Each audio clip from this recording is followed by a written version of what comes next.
here's the main lesson. And we're going to multiply decimals by decimals. That's what we're doing today. So at the end of the day, I really just, if you can remember the process, that's fine. This is really a procedural thing. So you do three things. You say how many digits are there after the decimal point in the entire question. So you count up how many digits there are. And then you just do a normal multiplication, pretending it's not a decimal multiplication. And then you say, all right, I've finished. The answer to part one, which was how many digits are there, you put that many digits after the decimal point when you finish. So what does that mean in practice? Well, if I do 2.1 times 1.5, there's 1, 2. So there's 2 decimal places. Okay. So at the end of the day, I'm going to have 2 decimal places. And then I do 21 times 15. It's not really equal, so I won't write equal. I'll just put an arrow to say I'm doing some calculating now.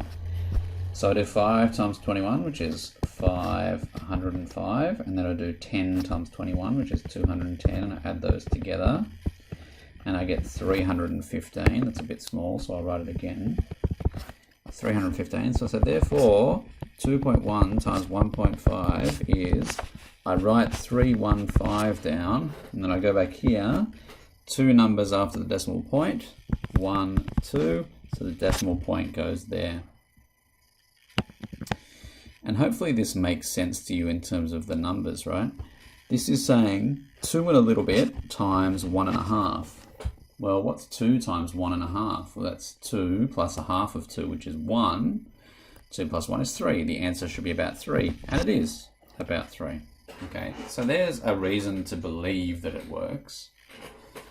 Here's a better explanation, I think anyway, but you don't really need to do it this way or understand it this way.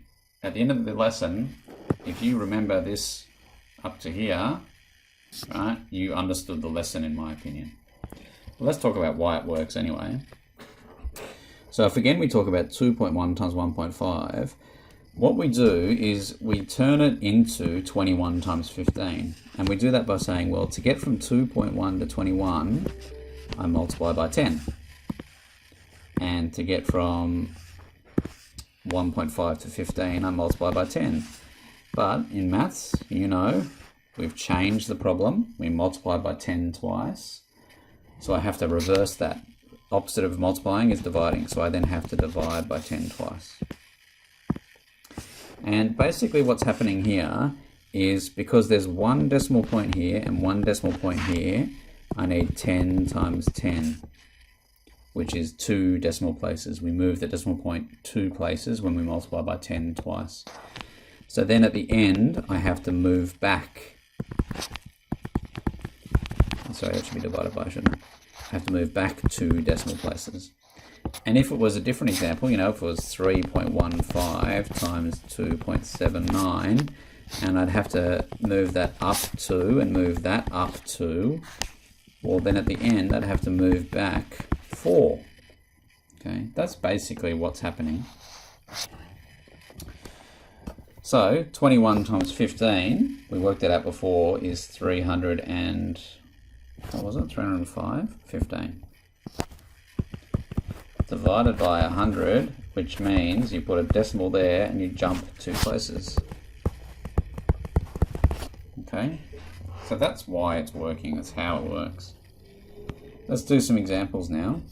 So 0.81 times 1.4, well, I do 81 times 14. I'll do my working kind of over here because I've already written my equal signs.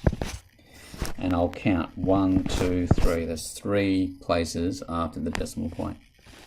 So 4 times 81. 4 times 8 is 32. And then 10 times 81, 810. Add them together, 4, 3, 1, 1. So I've got 1, 1, 3, 4, and I've got 1, 2, 3. 3 numbers after the decimal point. Let's try the next one. 3, 2, 1 times 2.4.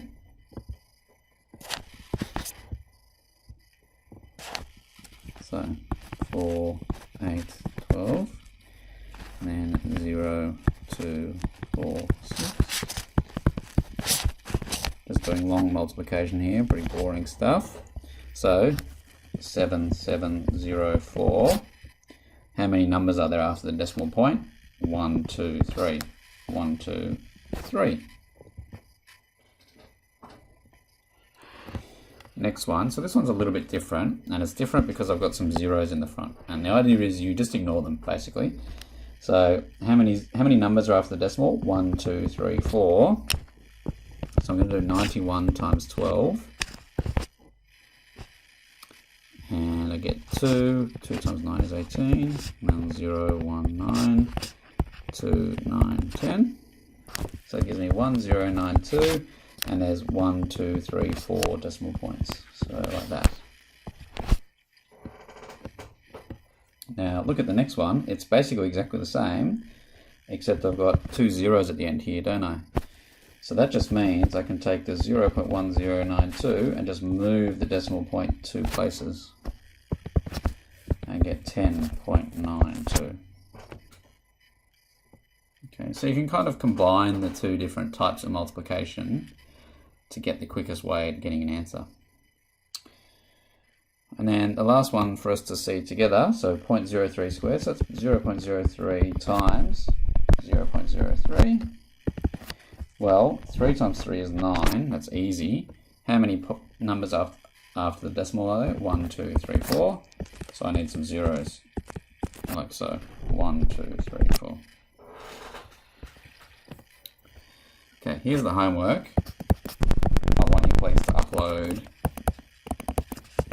to class notebook if your teacher has one, right? I want you basically to upload your homework to your teacher using whatever way you uploaded your assessment task that we did at the end of this term, okay? So complete your homework and then please send it to your teacher, girls. All right, thank you.